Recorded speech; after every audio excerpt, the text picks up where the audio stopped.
muhterem Cumhurbaşkanlarımız, muhterem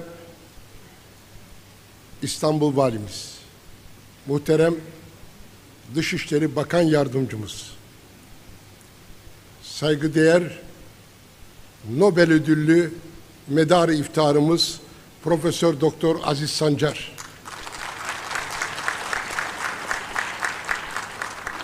hanımefendiler, beyefendiler, bu yıl 28.sini düzenlediğimiz Avrasya Ekonomi Zirvesi'ni yüksek varlıklarınızla şereflendirdiniz. Hepinize Marmara Grubu Vakfı'nı oluşturan arkadaşlarım ve şahsım adına ayrı ayrı hoş geldiniz diyorum.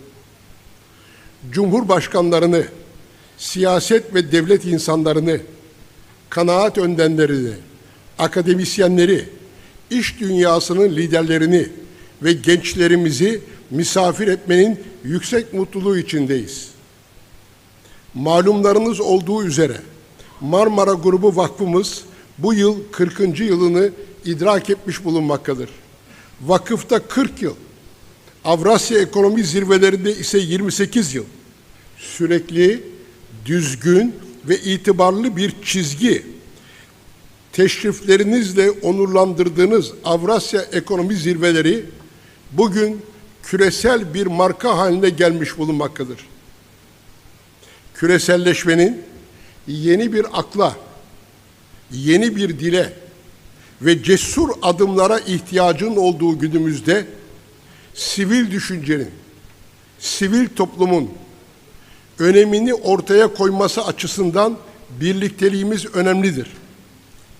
Değerli misafirler, dikkati dağılmış bir Avrupa ve önemli zorluklarla karşı karşıya ve de Batı medeniyeti diye tanımlanan değerleri erozyona uğramış olan bir Avrupa Birliği, çok taraflı sahneden çekilmeye niyetli bir Amerika Birleşik Devletleri, ekonomik ve jeopolitik yükselişiyle Çin Halk Cumhuriyeti, hasılı Adam Smith'in ifadesiyle dünya düzeninde büyük bir çöküş, kolaps var. İşte burada siz kıymetli katılımcılarımızın entelektüel ve siyasi birikimlerine başvuruyoruz. Uluslararası sistemin birçok kıtada farklı şekillerde baş gösteren savaş, ihtilaf ve terörizme karşı ortak bir tavır sergilemediğini görmenin üzüntüsü içindeyiz. Gene bunların dışında iklim değişikliğine, borç yükümlülüğüne, gıda güvenliğine, kalkınmayla ilgili sorunlara, istemsiz göçe yaklaşımımızın da farklılık gösterdiğini görmekteyiz. Oysa bu konularda ortak akılla, ortak vicdanla hareket etmek zorundayız. Bizler çatışma yerine diyalog, bölünme yerine sağduyu, güç gösterisi yerine küresel aklı ve vicdanı tercih ediyoruz. İnanıyorum ki 28. Avrasya Ekonomi Zirvesi'ne teşrif eden saygın misafirlerimiz farklı sesleri, farklı perspektifleri, farklı çözüm arayışlarını bir araya getirerek ortak vicdanı temsil edecek bir platform oluşturacaklardır. Farklı seslere ama kapsayıcı bir ortak akla ihtiyacımız bulunmaktadır. Gene çok taraflı kuruluşların zayıflaması, küresel yönetişimde aşınma yaşanması ve eşgüdümün zorlaşması ülkeler arasında karşılıklı güvenin de yok olmasına zemin oluşturmaktadır. Bu şartlar altında siz kanaat önderlerinin oluşturacağı tartışmalar hepimiz için fikri açılımlara vesile olacaktır. Her zaman ifade ettim. Marmara Grubu Vakfı serbest ve hür bir kürsüdür. Bu kürsüde elitler, zenginler elbette olacaktır. Ama kürsünün esas sahipleri düşünceleri ve söyleyecek sözü olanlardır. Bu serbest kürsü barış için, istikrar için, bir arada yaşamak için bir ses duyurma merkezidir. Dolayısıyla dünyanın yaşadığı zorluklara, sıkıntılara, ihtilaflara, bitip tükenmez anlaşmazlıklara, yol açan savaşlara, böyle kürsülerde diyalogla şekillenen bir dayanışma ile çözüm arayışı bulabiliriz. Öte yandan dünün çoklu krizlerinin bugün yer değiştirdiğini görmekteyiz. Elbette bölgede savaş risklerinin yükselmesi, ihtilaflar, istemsiz göçler ve iklim krizleri çoklu krizlerin odak noktası, ama yeni bir enerji sistemi krizi de ortaya çıkmak üzeredir. Topraktan fışkırandan yana değil, çıkarılandan yana yeni bir düzen oluşmak üzeredir. Mineraller yakın geleceğin tehlike çanlarının çalınmasına sebep olacağı benzemektedir. Çoklu krizlerden kaçmak yetmemektedir. Önemli olan barışa ve istikrara katkı vermektir. Bunu da ideolojilerin ürettiği tavırlardan kurtulup evrensel gerçeklere dayanan bir tavırla elde edebiliriz. Altını kalın çizgilerle çizerek belirtmek isterim ki yaşadığımız ihtilafları ancak ülkelerin toprak bütünlüklerine ve bağımsızlıklarına saygılı bir şekilde bölgesel entegrasyon ve işbirliği fırsatları içinde çözebiliriz. Dostluk ve karşılıklı saygı ruhu içerisinde görüş ayrılıkları ve tartışmalı meselelerden vazgeçerek ortak refah ve işbirliği fırsatlarına diplomasi yoluyla ulaşabiliriz. Hedefimiz krizden ve çatışmadan ziyade işbirliği olmalıdır. Sözlerimi toparlarken samimiyetle ifade etmeliyim ki Marmara Grubu Vakfı olarak yarınlara karşı bir sorumluluk ve sürdürülebilirlik projesi olarak genç arkadaşlara yerlerimizi bırakmaktayız. Gerek etkinliklerimiz, gerekse de varlığımızın devamını garanti altına almaya çalışmaktayız. Bundan böyle Marmara Grubu Vakfı'nda daha istikrarlı, daha verimli ve daha genç kadrolar ile bir arada olacaksınız. Ben ve arkadaşlarım da buradayız. Ama Marmara Grubu Vakfı'nı da daha genç kılma gibi bir sorumluluğumuz var. Bu sorumluluğun ışığı altında yüksek heyetinizi selamlıyorum ve 28. Avrasya Ekonomi Zirvesi'ni açıyorum efendim. Hoş geldiniz, sefa geldiniz.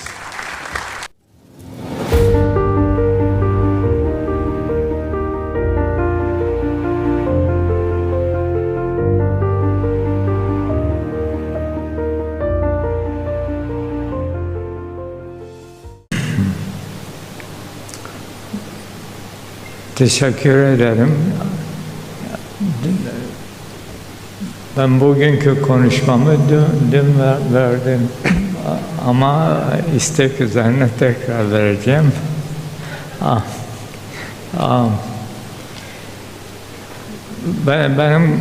Ben bir bilim insanıyım. Biyofizik ve biyokimya profesörüyüm.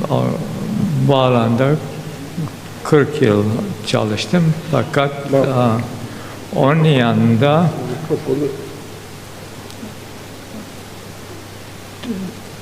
Türkiye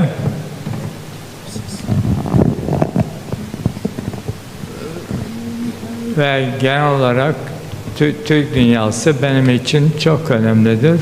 Tabii onlar benim daima şuurumda olmuştur ve bilimsel çalışmalarımın yanında tabii onlar hakkında fikirlerim ve bu ülkelerin gelişmeleri ve politikaları hakkında bazı fikirlerim var. Onları anlatmaya çalışacağım.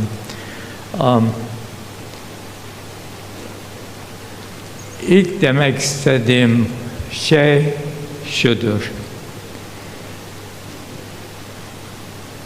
eğer kuvvetli bir devlet olmak istiyorsanız ilk şartı bilimde kuvvetli olmaktır. Bilimde kuvvetli olmaktır ve bilimde kuvvetli olmaktır. Bunu tekrar söylüyorum. İstediğiniz kadar askeri gücünüz veya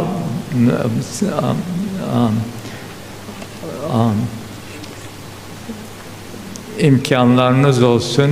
Eğer bilimde kuvvetli değilseniz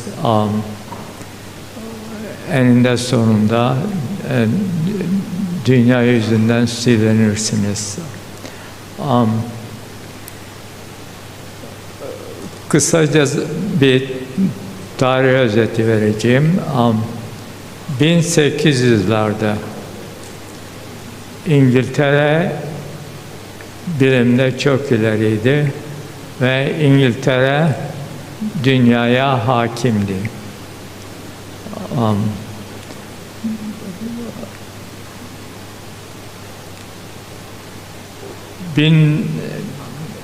1900 yıllarında İkinci Dünya Savaşı oldu. Birinci Dünya Savaşı oldu ve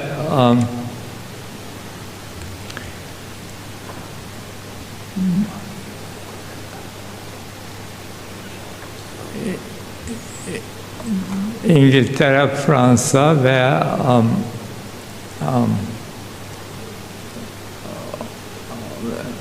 müşterek devletler galip geldiler ve dünyayı kendi aralarında paylaştılar. Ve bunların arasında Osmanlı İmparatorluğu Kastamonu'dan İstanbul'a kadar uzanan bir ufak bir parçası aldı. O kadar.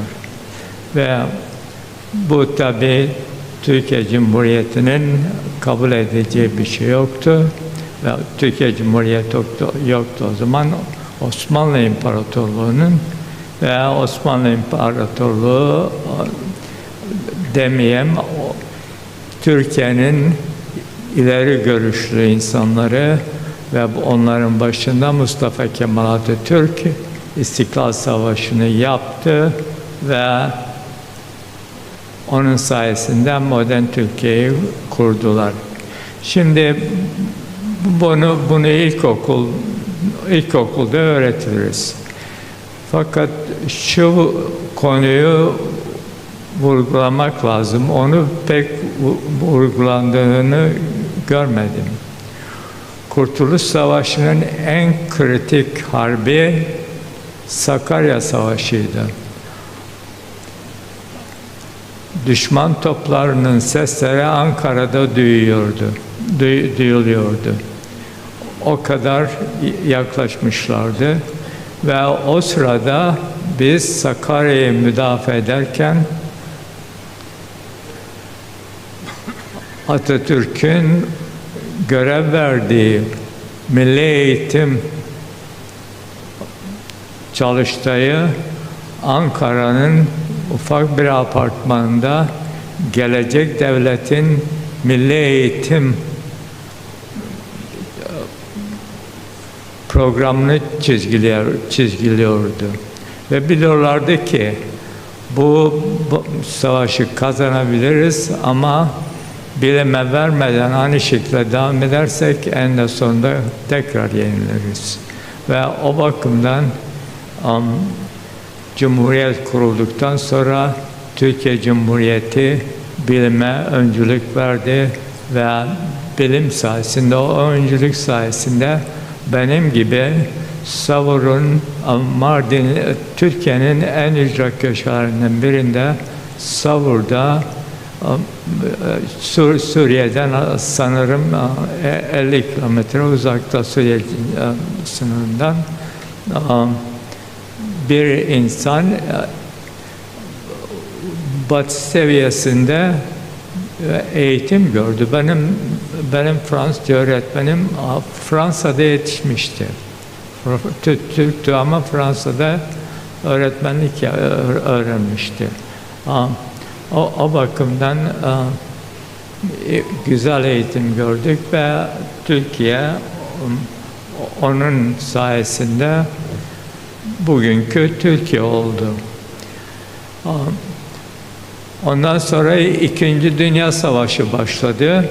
İkinci Dünya Savaşı'nda biz çok iyi bir karar aldık. Bu bizim savaşımız değildi ve buna katılmadık. İkinci Dünya Savaşı'nı Amerika ve İngiltere kazandı. Ona Rusya da katılır ama dikkat ederseniz Rusya'nın katkısı sadece askeri güçteydi. Amerika ve İngiltere'nin katkısı genellikle teknoloji alanında ve silah alanındaydı. Silah olan gelişmelerdeydi. İkinci Dünya Savaşı'ndan sonra dünya ikiye ayrıldı. Komünist bloku ve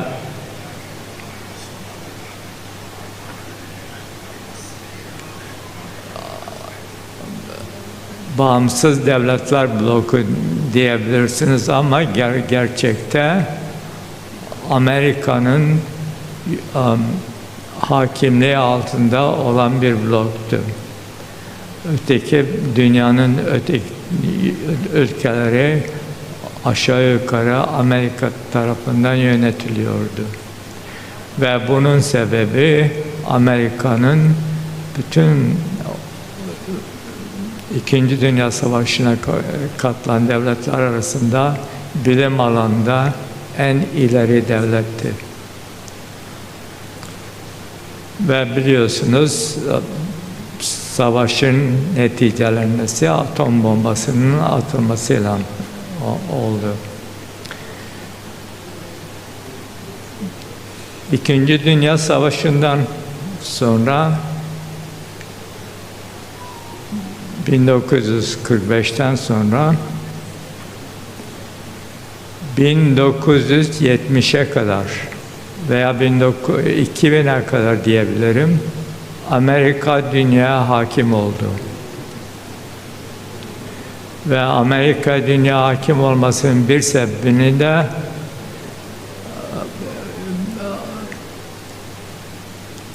Nature, Science, bilimsel dergilerinde veya Economist gazetesinde, Economist dergisinde okuyabilirsiniz. Biliyorum, konuşacağım ama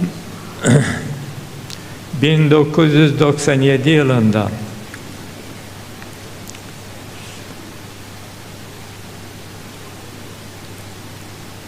Nature ve Science'da yapılan bir araştırmaya göre dünyaya olan bilimsel katkının %45'i Amerika tarafından oluyordu. Ondan sonraki 10 ülke İngiltere, Almanya, Japonya vesaire öteki Avrupa devletleri vardı. Çin listede bile yoktu.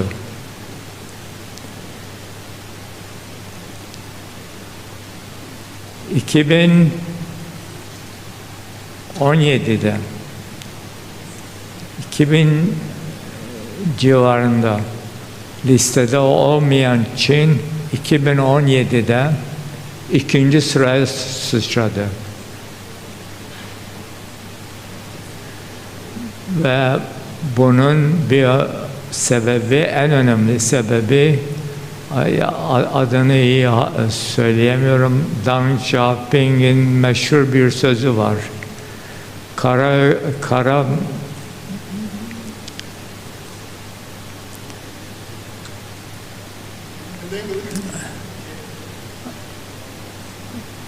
Kara veya beyaz inek fark etmez, hangisi güzel süt verirse bizim için makbuldür.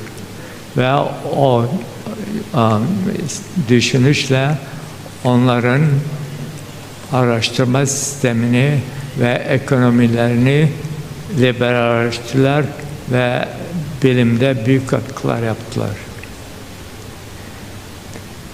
2007'de sırada olmayan Çin ikinci sıraya sıçradı.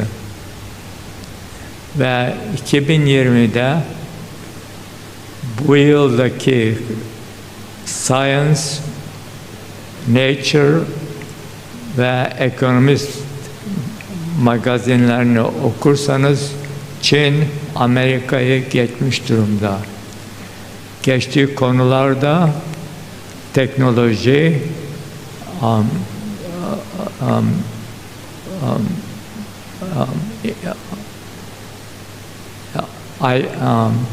IT,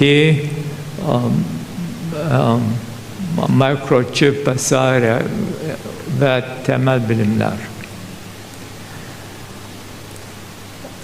O bakımdan benim Türkiye'ye her gelişimde, konuşmalarımda vurguladığım konu budur. Kuvvetli olmak istiyorsak,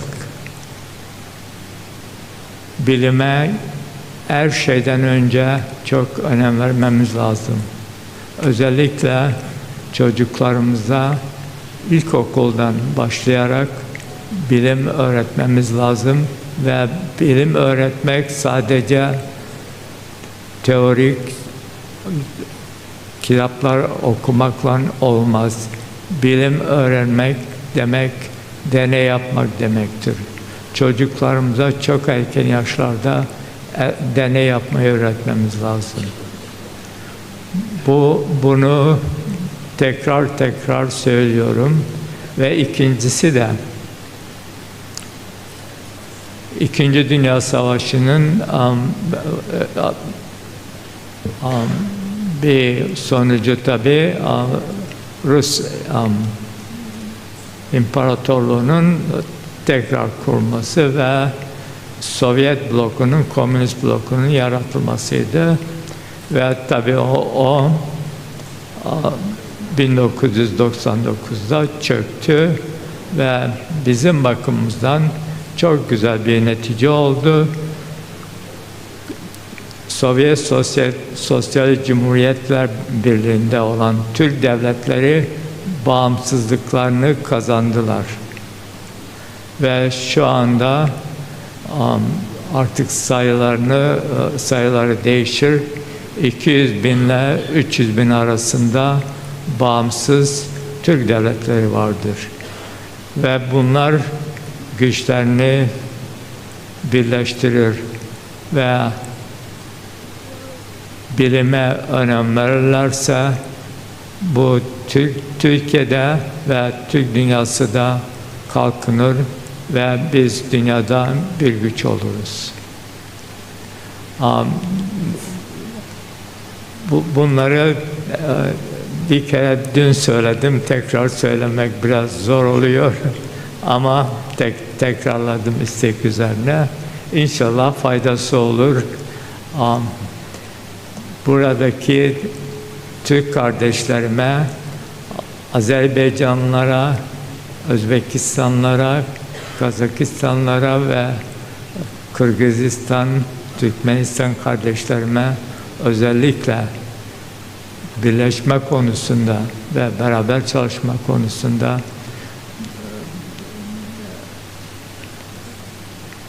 lütfen elinizden geleni yapın diyorum. Biz Türkiye olarak ben her fırsatta bizim Türkiye'nin idareciler konuştuğumuzda bu konuyu vurguluyorum ve Türkiye elinden geleni yapıyorum. Hepinize çok teşekkür ederim. Sağ olun, var olun. Biz de size çok teşekkür ediyoruz değerli hocam. Minnettarız. Sağ olun, var olun.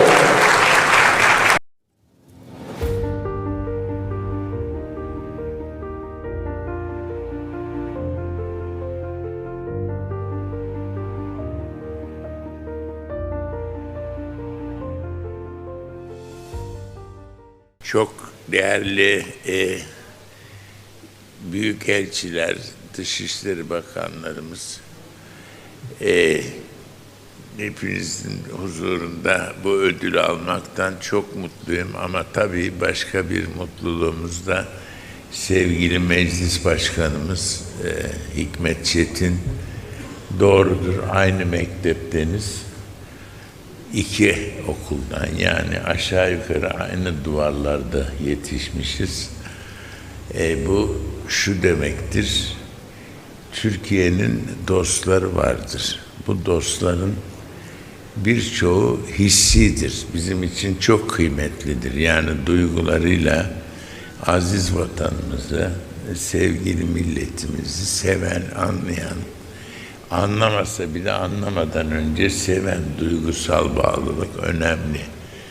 Fakat bir de Türk halkını sadece mantığıyla ve sağduyusuyla sevenler var. Onların sayıları çok az fakat çok kıymetlidir bunlar.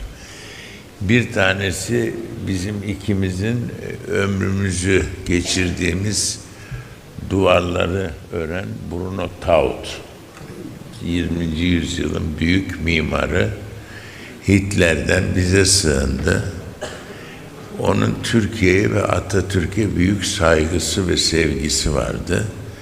Mantıkiydi daha çok, görünüyor. Wilhelm Kempf böyleydi. Ünlü virtüöz piyanist. Klasisistlerden Wolfram Eberhard böyleydi, sinolog. Bir de politikacılar vardı. Jacques Chirac.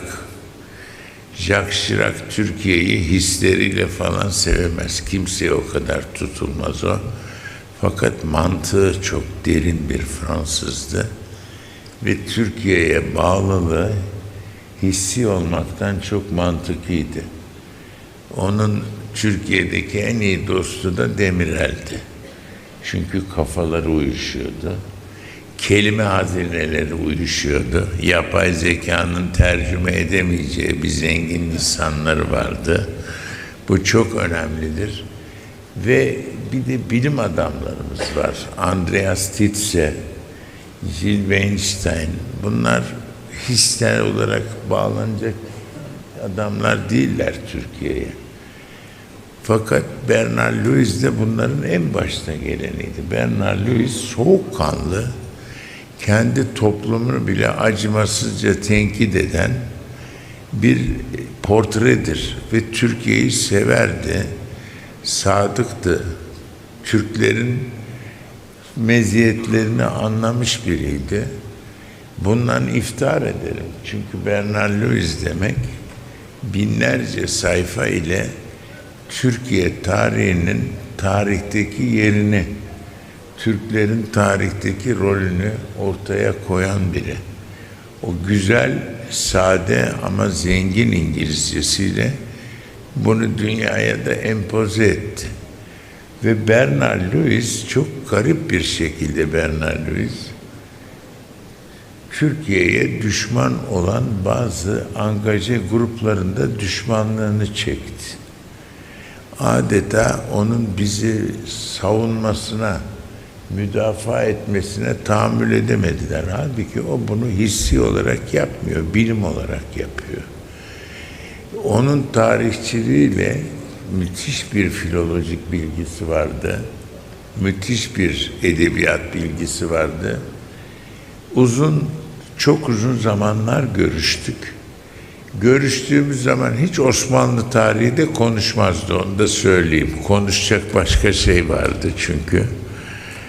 Katolik kilisesini çok tenkit ederdi. Anlamlıdır. Ama o kiliseyi de en iyi bilip oradaki önemli ve aklı başında ruhanilerle en iyi geçinen de oydu. Kardinal König mesela falan, bunlarla. Bugün onun keyifle okuduğum eserleri yanında bazı şeyleri hatırlıyorum. Türkiye'nin kıymetini bilmediği büyük adamları da değerlendirirdi bunlar. Bunu da yad etmeyi burada istiyorum huzurunuzda. Doktor Adnan Adıvar'ı muhtelif nedenlerle bu memlekette sağda ve solda bir sürü insanlar tenkit ederler. Anlamadan, bilmeden. Hatta küçümsemeye varır bu. Ben de demek etkilenmişim bundan. Size dedim Langzo'da hocanızdı bu dedim. Bütün sınıf ukalalarla dolu. Bernard Lewis, Andreas Tietze, Louis Bazin, Irene Melikov, geleceğin büyük alimleri hepsi orada onu tanır. Ne anlatıyordu size? Her şey dedi. Ne her şeyi? Faust'la Goethe'yi bile dedi. Yok ya dedim, size anlatacak Faust'la Goethe'yi. Almanca biliyor adam. Evet, sen anlamazsınız siz dedi. He belonged to two worlds and master of the two worlds dedi. İki dünyaya da aitti ve ikisinin de üstadı, efendisiydi dedi. Hakikaten başka bir gözle bakmaya başladım. Bunlardan gene bir başkası da Fazlur Rahman'dı. Din bilginiydi, Eyüp Han'ın müşaviriydi, Cemaat-ı İslam'ın düşman olduğu ilerici bir adamdı çünkü Kemalistti. Türk İnkılabı'nın fundamentalist çevrelere karşı savunmasını yapan biriydi. O da aklı başında. Hissi değil, mantıkla bu milleti sevenlerden biriydi. Bernard Lewis'i bunların içinde en önemli biri olarak görüyorum. Ve bana onun adına konulan ödülü lütfetmenizden son derece mütehassıs oldum. Bu beni çok sevindirdi ve inşallah mahcup olmam. Çok teşekkür ediyorum. Sağ olun.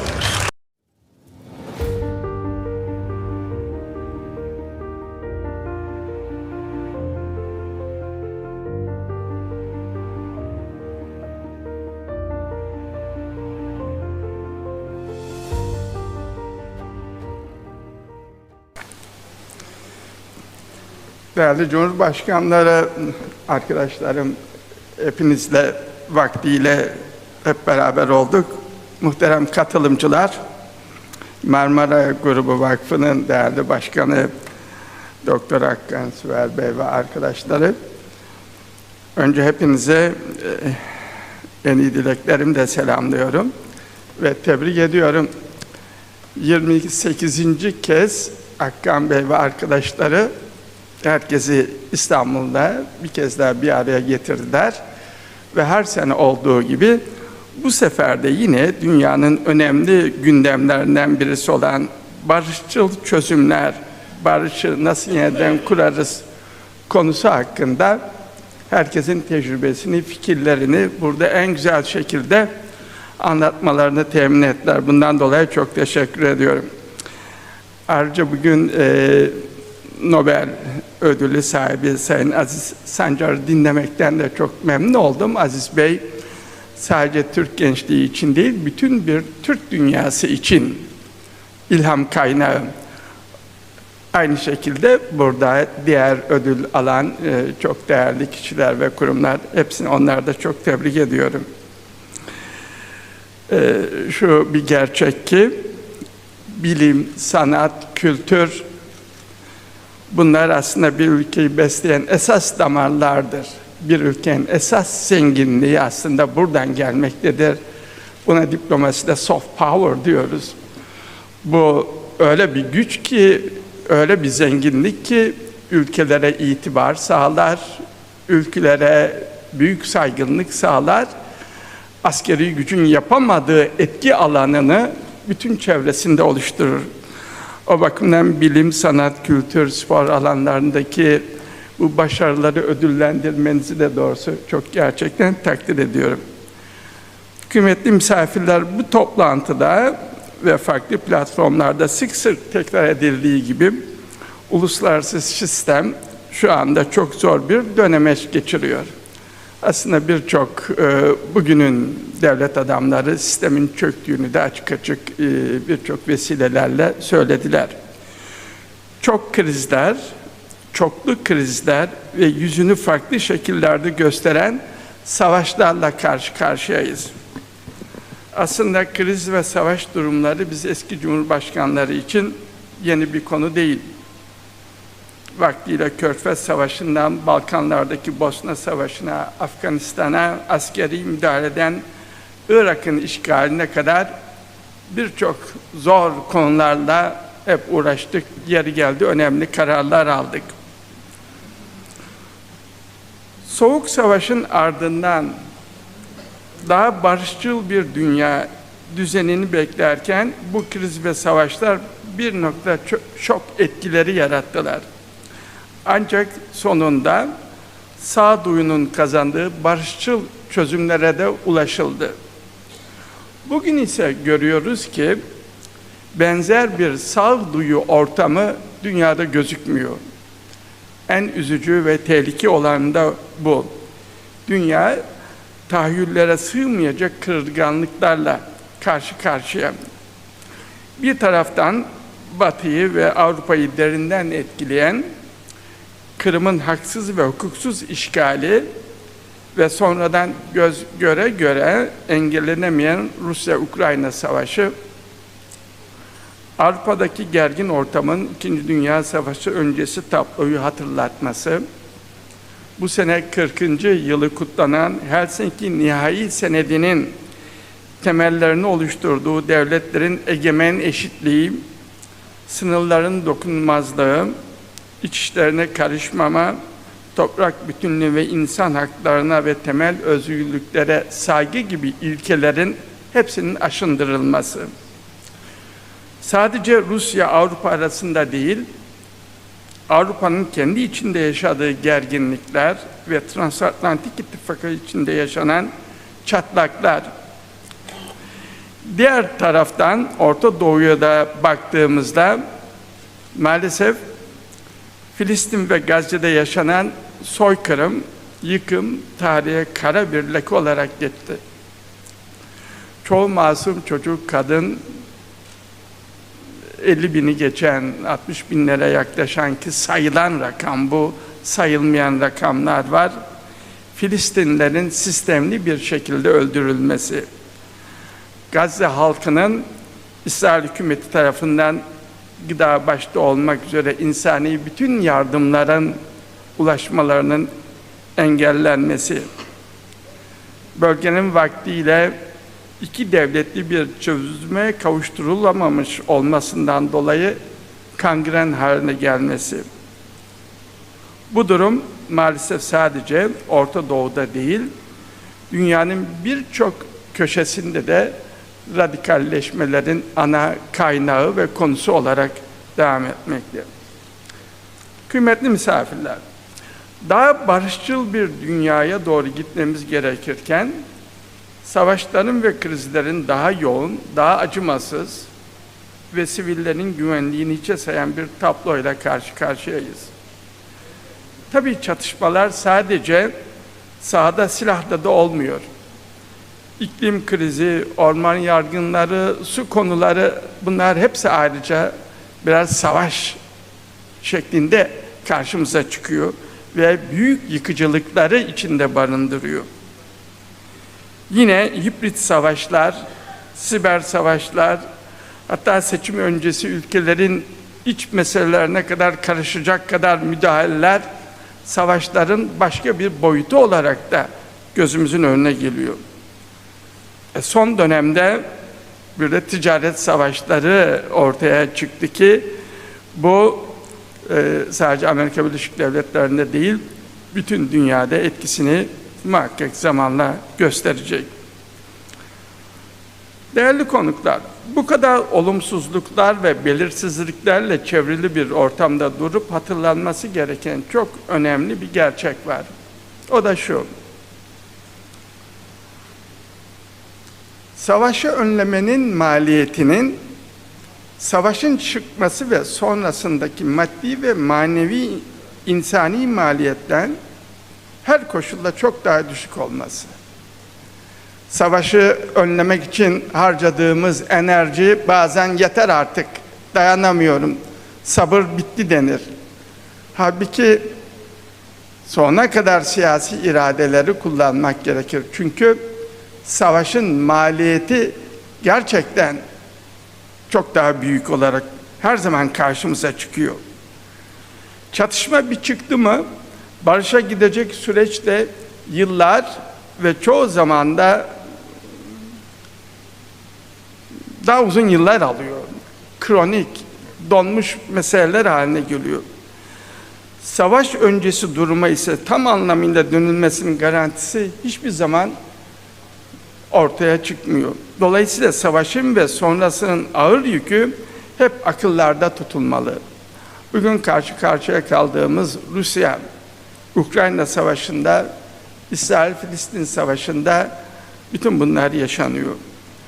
Barış çabaları ve savaş arasındaki maliyet hesabını iyi kavrayıp buna göre politikaları geliştirmek tabii ki o günün liderlerine düşüyor. Birbirini anlama, empati kurma, diyalog kurma, dürüst, ilkeli ve dirayetli, iyi niyetli bir şekilde ortak sorunların üstesinden gelmeye çalışma, burada ülkeleri savaş ortamından uzak tutacak yegane formül. Bu formülü uygulayabilmek için liderlerin acıları, savaşın ortaya çıkaracağı acıları, yetimleri, dul kalacak kadınları, bütün bunların acılarını içinde hissedebilecek, içselleştirecek olmaları gerekir ki sonuna kadar savaştan kaçınmak için, sonuna kadar barışçı, diplomatik yollar bulmak için, çözüm yolları bulmak için gayret sarf etsinler. Yoksa çok kolay bir şekilde savaşı nihai çözüm yolu olarak görülürse, işte o zaman yıkımlarla, acılarla karşı karşıya kalmak kaçınılmaz hale geliyor. Savaşın önlenmesi, anlaşmazlıklar halinde dahi diyalog kapılarının açık tutulması için kurulmuş kurumları da daima güçlü ve çalışır halde tutmak gerekir. Hepimizin bildiği gibi İkinci Dünya Savaşı ve Soğuk Savaş sonrası düzen bu kurumlar aracılığıyla kurulmuştu. Başta Birleşmiş Milletler olmak üzere AGİT gibi kurumlar savaşların en şiddetli olduğu yıllarda düşünülmüş ve aslında temelleri atılmış ve müzakere zeminlerinin, çıkış kapılarının olduğunu ortaya koymuştu. Ne yazık ki bugün gördüğüm olumsuzluklardan birisi ilkesiz liderlerce bu kurumların çalışamayacak ve itibarsız hale getirildiğini görmektir. İşte savaşı nihai çözüm olarak gören ilkesiz liderler bunları yapmaktadırlar. Burada hiç müsaade etmemek gerekir. Diğer bir önemli nokta da şu: Avrupa'da, Amerika'da, Orta Doğu'da, Asya'da, Afrika'da, dünyanın neresinde olursa olsun haksız savaşlara yol açanların cezasız kalmamalıdır. Bunların cezalandırılması sadece hakkaniyetin, adaletin yerine gelmesi anlamında değil, caydırıcılık anlamında da çok önemlidir. O bakımdan özellikle Uluslararası Adalet Divanı, Uluslararası Ceza Mahkemesi gibi kurumların güçlü, itibarlı tutulmaları elzemdir. Bu kurumların aldıkları kararların da taraf ülkelerce çifte standartsız bir şekilde uygulanması da şarttır. Değerli misafirler, değerli dostlarım, çok değerli tabii fikirler burada ifade edildi bu kısa süre içerisinde. Benim söylemek istediğim son olarak şey şu: o büyük filozof Kant'ın tarif ettiği daimi barış ütopik bir kavram olabilir. Fakat şu bir gerçektir ki barış onun gerçek kıymetini anlayabilenlerce tesis edilir, sürdürülebilir ve barış kültürü oluşturulabilir. Unutmayalım ki liderler aynı zamanda toplumu eğiten kişilerdir.